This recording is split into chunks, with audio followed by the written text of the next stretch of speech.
है भारतीय समाज पुरुष प्रधान के नाम से जाना जाता है, लेकिन आज हम बात करते हैं एक महिला की जो इस बंधनों को तोड़ा है और पूरी तरह से एक सामाजिक कार्य में अपना जीवन व्यतीत कर रही है।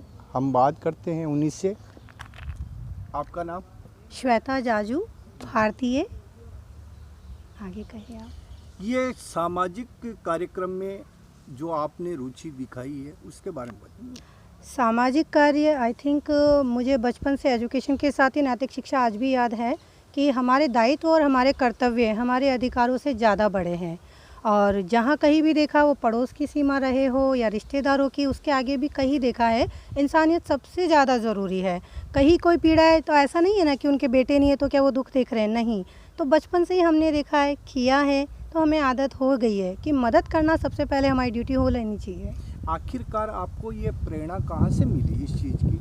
मैंने जो पशु पक्षी बेजुबा है उनको भी देखा है, और जब कई पेड़ पौधे कटते थे हम वो भी देखते थे, तो हमें घर में बड़े बुजुर्ग उनको एक स्टोरी समझा समझा के बताते थे।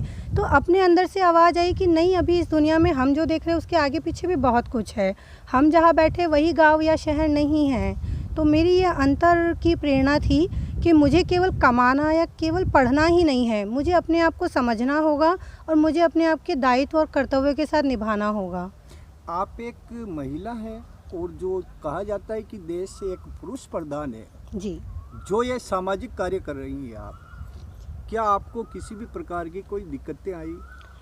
मुझे असंख्य दिक्कतें आती है और आज भी आती है, क्योंकि जब सच का साथ पकड़ के चलते हैं, हम ईमानदारी के साथ चलते हैं, पहले लोग विश्वास नहीं करते, साथ नहीं आना चाहते और अकेले कोई लड़ाई लड़ी नहीं जाती। पर धीरे धीरे कोशिशें करते रहे, रिजल्ट्स अच्छे आए तो लोगों को समझ में आया कि कोशिश हम भी कर सकते हैं श्वेता के साथ। लोग जुड़े, काम हुए, काफ़ी लोगों को न्याय मिला। मेरी ज़िंदगी का सबसे कड़वा सच था वो, जब एक बलात्कार के केस को मैंने हैंडल किया था, तब मेरे को शायद लॉ की नॉलेज नहीं थी, मैं खुद पढ़ाई कर रही थी। पर जब पीड़ा आपके घर तक, दहलीज तक आ जाती है, वो लड़की जब मेरे पास थी, तब सारे कान के पर्दे खुल जाते हैं कि आप जितना जानते हैं वो कुछ भी नहीं है। तो अब हम डॉक्टर्स के पास गए, मैंने उनका मेडिकल करवाया, मैं उसे पुलिस थाने लेके गई, तो वह पुलिस ने कैसे ट्रीट किया वो भी मैंने देखा। और फिर मैंने एडवोकेट्स को बुलाया तो 10-10 एडवोकेट ऐसे आए जैसे कोई डील हो रही हो। और फिर जब पुलिस स्टेशन से चार्जशीट वहाँ आई, उन्होंने मुझे थैंक्स बोला, मैडम पहली बार इस तरह के केस में किसी ने ईमानदारी से अपना भागीदारी दी है, इसलिए हमने 10 दिन के अंदर चार्जशीट पेश की है। वो मेरी पहली कामयाबी थी कि उस लड़की को, जहाँ लोग कहते हैं न्याय नहीं मिलता, 1 महीने में फास्ट ट्रैक केस चलवा के उसे 1.5 महीने में हमने सॉल्व करवा लिया था। ऐसे कई केसेस है जो शायद रजिस्टर्ड तो है लेकिन लोगों के सामने नहीं आते, क्योंकि वो उनकी निजी ज़िंदगी भी होती है। आपको एक अवार्ड भी मिला है, उस अवार्ड पर? मुझे पिछले 2 साल से जयपुर नगर निगम से नारी शक्ति अवार्ड भी मिला है, और काफ़ी महिला मंडल से तमन्ना उड़ान की कुर्जा फाउंडेशन है, जयपुर का बहुत नामी है, जो लिम्का बुक ऑफ रिकॉर्ड्स में आ चुका है। और दिल्ली से भी कुछ संस्थाएं हैं, उन्होंने जब जब मेरा काम देखा और मुझसे उन्होंने भी सहयोग की अपेक्षा करी, उनके कार्यक्रमों में मुझे सम्मानित किया गया। मेरे लिए अच्छा अचीवमेंट था कि मेरी टीम भी बनी। आज पूरे भारत में हमें कभी ब्लड डोनेशन की रिक्वायरमेंट हो, किसी बच्चे की फ़ीस की प्रॉब्लम हो, या कुछ लावारिस बुजुर्ग ऐसे होते हैं जो रोडों पे होते हैं। आप कभी भी आप देखिएगा रेलवे स्टेशन पर, बस स्टैंड पे, सिटीज़ में जाते काफ़ी लोग पड़े रहते हैं। जब हमें लगता नहीं कि जानवर और एक इंसान में कोई फ़र्क भी बाकी है, हम उन आश्रमों तक पहुँचे, हम उन्हें काउंसलिंग करवाते, उनका हेल्थ टॉपिक चेक करवाते और उनको हमारी जिम्मेदारी पे थाने से लिखा पढ़ी करके हम वहाँ भेजते हैं। आज के दौर में जो देश के अंदर जो रेप की घटनाएं, महिलाओं के साथ में जो रेप की घटनाएं हो रही है, उसके बारे में आप? बहुत ही दुखद है और मुझे शर्म आ रही है इस मुद्दे पर। मेरे पास ये कहने को नहीं है कि मैं भी सुरक्षित हूँ, मैं ये ओपन आज मीडिया को कह रही हूँ। चाणक्य नीति में कहा गया है, किसी को भी बर्बाद करना है तो उस घर की स्त्री के ऊपर नज़र डाल दी जाए। ये माहौल आज भी नहीं बदला है, और बहुत अच्छी है और बहुत ज़रूरत की बात है कि राजनीति बहुत वर्चस्व की चीज़ है हमारे देश में। महिलाओं को अपनी भागीदारी अब ले लेनी चाहिए। सिर्फ उनको वो सरकारी नौकरी तक ही नहीं समझना चाहिए कि हमें नौकरी दी जाए, उन्हें उससे ऊपर आगे आना होगा। आखिरकार इस घटनाओं को रोकने के लिए सरकार को क्या उपाय? सरकार हर तरह से सक्षम है, बहुत सक्षम है सरकार, बहुत सक्षम है ब्यूरोक्रेसी, बहुत सक्षम है हर पुलिस विभाग। अगर वो चाहे तो मजाल ही नहीं है उनके एरिया में कोई दुर्घटना हो। जयपुर में मैं कुछ ऐसे नाम बता सकती हूँ जिन पे हम बोलते हैं कि वो सिंघम है, वो ऑफिसर्स, उनके एरिया में कोई चोरी की भी घटना नहीं हो रही है। ये बलात्कार तो बहुत दूर की बात है। और ये बलात्कार जो हो रहे हैं ना, आपने कभी भी देखा होगा, ये सबसे मेजर प्रॉब्लम। अभी हम बेटी बचाओ पे बहुत काम कर रहे हैं। हम बहुत से केसेस है जो नहीं ओपन करते हैं। हम गाँवों में आज भी जो बलात्कार आपने कहा, ये तो दुनिया के सामने आया तो बलात्कार है, और जब नहीं आया तो इसे क्या कहेंगे आप। और उनसे जब वो बच्चे पैदा होते हैं ना, वो फेंक दिए जाते हैं या मार दिए जाते हैं, जिसे हम लोग भ्रूण हत्या के नाम से जानते हैं। हम उन्हें गोद में ले लेके आते हैं और बचाते हैं। ये हालात है। क्यों है? जेंडर्स का जो रेशियो है सोसाइटी में वो इक्वल नहीं है। बेटी को बचाना अब एक घर की जिम्मेदारी नहीं है, सारे समाज की जिम्मेदारी होनी चाहिए। बेटियां नहीं होगी तो बेटों का करोगे क्या? घर बसाओगे कहाँ? इक्विटी लाओगे कहाँ? समझदारी बढ़ेगी कहाँ? और मुद्दों की कमी नहीं है। हर इंसान को एक भी विषय पकड़ के अगर अपना जीवन थोड़ा सा अपनी वर्किंग लाइफ के अलावा डेडिकेट किया जाए, बहुत कुछ अपने लेवल पे सुधर सकता है समाज में।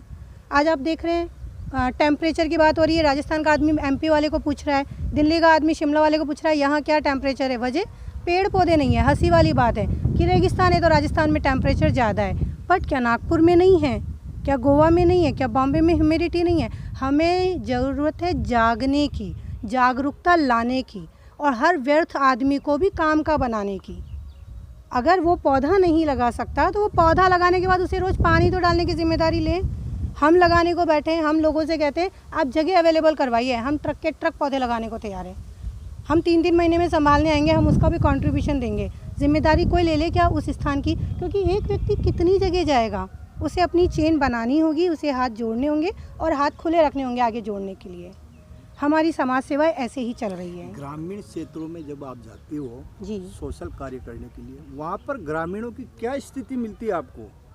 मैं ग्रामीणों को देखकर ही कुछ कार्यों की शुरुआत कर चुकी थी।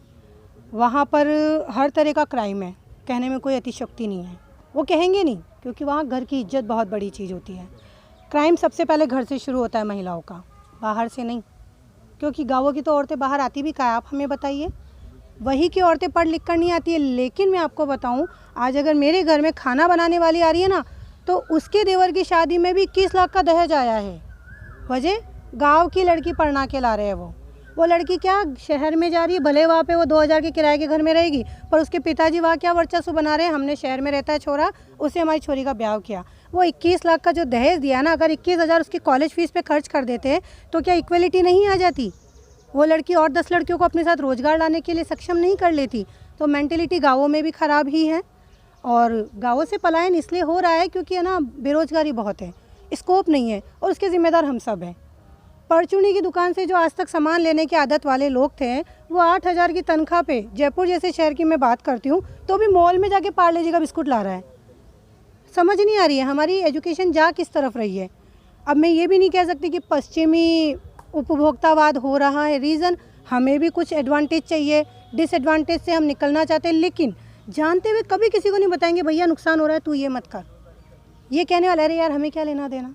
तो ये समाज के हर क्षेत्र, हर वर्ग, विद्या, एजुकेशन, हॉस्पिटल्स, भामाशाह हम लोगों ने 5 साल देखा सुना। भामाशाह से कितने ठीक हुए, उतना एक भी रिकॉर्ड लाइव टेलीकास्ट मीडिया लेके आए, मैं सुनना चाहती हूँ। सिर्फ कागजों में भामाशाह के रिकॉर्ड्स हैं। मेरी लड़ाई इसलिए डिपार्टमेंट और ब्यूरोक्रेसी में रहती है। महिला सशक्तिकरण के जो सरकार दावे करती है, लेकिन उसकी जमीनी हकीकत को आपने सब मिथ्या है। किस अंदाज से सब देखा? मिथ्या है, सब मिथ्या है। राजनीति हो, नगर पालिका हो, नगर निगम हो, सरपंच हो, तो भी सरपंच मैडम घूंघट काट के बैठे हैं। उनके जेठ जी, उनके ससुर जी ही वहाँ डिसीजन लेते हुए देखेंगे आप। तो मुझे इसमें कहने की कोई बात ही नहीं है। सिर्फ दिखावे के लिए महिला को, अरे जब मेरे गुरु ने मुझे कहा है, मैं मीडिया पे कहती हूँ आज ये बात, कि बेटा आप जो लड़ाई लड़ रही हो श्वेता, आपको पता है भारत हिंदुस्तान में औरत का घूंघट उठने में 10 दशक लग गए थे। तो मैंने तो इतने कठोर निश्चय लिए हैं, समाज को अपना समझ के, अपना फैमिली समझ के जी रही हूँ। मैंने आज तक किसी की जाति पे ध्यान नहीं दिया। लोग हंसते हैं, मेरी जाति कभी कभी पूछते तो मैं भूल भी जाती हूँ, अरे यार मैं कौन, हाँ मैं माहेश्वरी हूँ मैंने। लेकिन ये सॉल्यूशन नहीं है। मैंने माहेश्वरी इसलिए नहीं बताया कि आप मेरे लिए कोई रिश्ता ढूंढने जा रहे हैं, मैं इसलिए बताया कि एक योग्यता का परिमाप या डिसीजंस आप ले सकते हैं। तो अभी 1 साल पहले आपको पता होगा राजस्थान में हिंसा हुई थी, जय भीम के भी नारे लगे थे, SC/ST एक्ट बदला गया था। आई थिंक ये हादसा कोई नहीं भूला होगा जब बेकार में लाशें निकली थी। सारी पुलिस बंद थी, क्योंकि इतनी जब पब्लिक रोड पे होगी पुलिस कुछ नहीं कर सकती, आर्मी को बुलाना पड़ता है। वजह क्या थी? जातिवाद, सांप्रदायिकता। इसलिए मैंने उसी दिन निश्चय किया, मैंने उस दिन खाना खाया भी नहीं। सबसे पहले अपने फेसबुक पे हाईलाइट किया, मुझे पहले भारतीय की पहचान से बात करें, अन्यथा मेरे से रिश्ते आज ख़त्म कर सकते हैं आप सब। मुझे क्यों सिखाया जा रहा है वो सिंधी है, वो पंजाबी है, वो चमार है, क्यों सिखाया जा रहा है? और सिखाने वाला कौन? उसी बैंक में जाऊंगी, मैनेजर पे वही आदमी बैठे, क्या बात नहीं करूंगी मैं? तो ना ये गलत दिशा हो रहे, सब भटक रहे युवा, उन्हें वाकई में सोचने समझने की शक्ति अपनी जागरूक करनी होगी। क्या आपको नहीं लगता कि देश के अंदर जो राजनीतिक परिदृश्य है वो एक जातिवाद की ओर जा रहा है? ये मुझे नहीं, ये तो 12वीं क्लास का बच्चा भी समझता, जब भी तो कहता है अरे जाट भाई साहब है उनको वोट देना है, अरे राजपूत काकसा है उनको वोट देना है। क्या गलत कह रही हूँ मैं? वो कैंडिडेट को नहीं देखते कि वो हमारे क्षेत्र में कुछ काम करेगा या नहीं, वो सिर्फ जाति को देख के वोट डालते हैं। तो गाँवों से शुरुआत हो रखी है, गाँवों में सफाई बहुत ज़्यादा ज़रूरी है। हम जैसे लोग तो पहुंच गए आज अपना स्ट्रगल करके। मैं गांव से पढ़ी हुई हूँ, गर्ल्स स्कूल से पढ़ी हुई हूँ। लोग समझते होंगे मैंने कॉन्वेंट पढ़ा है, ये किया वो किया, मैं कुछ नहीं किया है। मैं सिर्फ नॉर्मल ग्रेजुएट हूँ और वो भी प्राइवेट एजुकेशन। लेकिन जब समझ में आया ना कि लाइफ कुछ और मांग रही है मुझसे, मैंने अपने हाथ बांधे नहीं, खुल के स्वागत किया। बहुत अड़चनें आई, बहुत ज़्यादा अड़चनें आई, लेकिन हर बार अपने आप को बदला। हालात नहीं बदल रहे थे, मैं बदल के निकली। थकना, हारना, रोना, इनसे कुछ नहीं होना जाना है। महिला सशक्तिकरण पहले खुद को समझना होगा। सिर्फ नारे देने से या बोर्ड लगाने से महिला सशक्तिकरण नहीं होगा। आज भी स्थिति ये है, कॉलेज की अगर हम बात करें, मैंने कुछ केसेस पर्सनली देखे हैं, 4 महिलाएं हैं वहाँ पे, 2 पुरुष है वहाँ पे। वो महिलाएं वहाँ पे गलत एडवांटेज से महिला सशक्तिकरण बता रही है। उनका ट्रांसफ़र वाकई में अगर ज़रूरी है ना तो नहीं किया जा रहा है। उन 2 पुरुषों को अगर आज 8 साल से नौकरी में घर से दूर रखा गया तो ये कौन सी आपकी महिला आरक्षण या महिला व्यवस्थाएँ हैं? जिनको सिर्फ 6 किलोमीटर से अपने स्कूल आना और 8 साल से उसी स्कूल में हैं। काफ़ी चीज़ें जो गलत है इस सोसाइटी में, और हमारे संविधान को, हमारे ब्यूरोक्रेसी को समझना चाहिए। अब कुछ बदलाव की आवश्यकता है। किस तरह का बदलाव? बदलाव में हर चीज़ समय के साथ, जैसे आज जीएसटी आ गया, जब तक थी डिस्कस 8 साल से चल रहा था, रात भर में आया ना, नोटबंदी हुई ना, नोटबंदी से मुझे तो नहीं लगता किसी को फ़ायदा हुआ होगा। लेकिन जिनको नहीं होना था वो भी कमा के ले गए, क्योंकि दिमाग था उनमें, जाग गए थे वो। उन्हें समझदारी आई थी कि बहुत काला काम कर लिया, सही कर लेते अब। आज हो रहा है ना काम। पढ़ाई में स्किल ट्रेनिंग अब आ रही है, लेकिन ये स्किल ट्रेनिंग पिछले 40 ईयर्स से चल रही है। 2 डिपार्टमेंट्स के थ्रू चलती थी। स्किल ट्रेनिंग में आपको थोड़ा बता देती हूँ, प्रधानमंत्री कौशल योजना, दीनदयाल विकास योजनाएं, इनमें सरकार रिजर्वेशन कास्ट में जो बच्चे हैं, अगर आप आरक्षण की बात करते हैं, सिर्फ उनके लिए कोर्सेज़ होते हैं, कंप्यूटर के, कॉल सेंटर के, उनको छोटे मोटे बिजनेस खुलाने के। क्यों भाई, अगर जनरल और ओबीसी कैंडिडेट का बच्चे के माता पिता खेत में काम कर रहे हैं, उनको क्या स्कूली एजुकेशन की ज़रूरत नहीं है? उनको जब सरकार पढ़ा रही है और दे रही है ना, उसके 3000 महीने का भी देती है कि बच्चा पैसे के लालच में पढ़ने आएगा। कहाँ कहाँ दिमाग की सफाई करेंगे हम? आप पूछ रहे कि कहाँ कहाँ सफाई की ज़रूरत है? पूरा तो करप्शन है इस इंडिया में। बदलाव हो का रहा है। वैश्विक स्तर को सुधार रहे हो तो हमारे अर्थव्यवस्था देख लो देश की। आरबीआई के पास आज हिसाब नहीं है प्रॉपर कि नोटबंदी में छापे इतने थे और गए इतने के और आए इतने क्यों। जो पूछता है या तो वो अपनी पोस्ट से हटा दिया जाता है। कहाँ कहाँ आवाज़ उठाएंगे? इसलिए बेटर है अपने गांव से सफाई अभियान शुरू कर दो। जब 10 से 20, 20 से 50 और 50 से 100 जागने लग गए ना, किस किस को सुला लोगे आप? मेरी टीम में एक भी नहीं है जो बोलता है मैं दुखी हूँ, मेरे को न्याय नहीं मिलता। बिल्कुल नहीं बोलता। सबको पता है, कोशिश आपको ही करनी होगी। 2 दिन परेशानी होगी, तीसरे दिन अपने आप जस्टिस होता है। क्यों? विवेकानंद ने कहा था, नॉलेज इज़ अ पावर। आपकी जानकारी ही आपका वरदान और विद्या है जो आपको हर जगह संभाल सकती है। जानकारियाँ तो लेनी पड़ेगी। अखबार पढ़िए, डिपार्टमेंट्स की न्यूज़ देखिए, और अगर नई चीज़ें समझ में आती है अब जाके पूछिए, अधिकारियों से पूछिए कि क्या हमें इसका ये सुविधा किस तरह से हमें मिल सकती है। आखिरकार आप समाज को क्या संदेश देना चाहते हो? समाज को सबसे पहले कहना चाहूँगी, ग्लोबल वार्मिंग बहुत हानिकारक स्थिति हमारे लिए आ चुकी है। कुछ भी करो मत करो, पशु पक्षियों को बचाओ, पेड़ पौधे लगाओ और उन्हें बच्चों की जैसे पालो। बहुत ज़रूरी है, बहुत ही ज़्यादा ज़रूरी है। और उसके अलावा रोज़गार बहुत ज़रूरी है। माता पिता जो आज सक्षम हैं वो बच्चे को नौकरी के लिए तो सजेस्ट करे ही, लेकिन अगर कोशिश की सकते कि उन्हें स्टार्टअप करवा सकते हैं तो करवाए। वो स्टार्टअप में डेफिनेटली अपने 5 दोस्तों को लेके काम करता है। युवाओं को दिशाहीन नहीं होना है। राजनीति कोई व्यापार नहीं है। राजनीति में भागीदारी रखिए, लेकिन अपने रोजगार की व्यवस्थाएं साथ लेके चलिए। वो बेरोजगारी की कीमत दूसरे युवाओं को या उनके परिवारों को चुकानी पड़ रही है, जो इस पैसों के खेल में देश की हालत है। हम देखते हैं, तो हमें युवाओं को बहुत ज़्यादा काउंसलिंग की ज़रूरत है। उनके स्वास्थ्य के लेकर उन्हें समझदारी रखनी चाहिए, क्योंकि एक मैसेज और जनरली देना चाहूँगी ब्लड डोनेशंस के लिए। अभी तक पृथ्वी पर सब चीज़, पानी भी आप शायद बना के ले सकते हैं, ब्लड ऐसी चीज़ है जो किसी भी तरीके से संभव नहीं है इंसानी शरीर में चढ़ाने के लिए। आप ब्लड बना ले किसी फैक्ट्री में, वो एक मनुष्य से ही निकाल के दूसरे मनुष्य को दिया जा सकता है। अभी तक ऐसी ब्रह्मांड में कोई व्यवस्था नहीं आई कि ब्लड बना के आप चढ़ा दोगे किसी को। A positive, B positive, A B negative नहीं कर सकते। इसलिए स्वास्थ्य संभालो। आप लोगों की कब कहाँ तादाद में ज़रूरत पड़ जाए किसे पता। ब्लड डोनेशन को अपने रूटीन में लेकर आओ। हर 3 मंथ्स में हेल्दी लाइफ रखो, फिट रहो और ब्लड डोनेशन करो। युवाओं को मेरा संदेश यही है, क्योंकि हम फीमेल्स को भी ये काम करते हैं और रेगुलर करते हैं। ये थी हमारे साथ में श्वेता जाजू, भारतीय, जिन्होंने काफ़ी बताया महिला सशक्तिकरण के बारे में। जन टीवी के लिए मंजूर शेख, कैमरामैन सीपी जोशी के साथ गुलाबपुरा।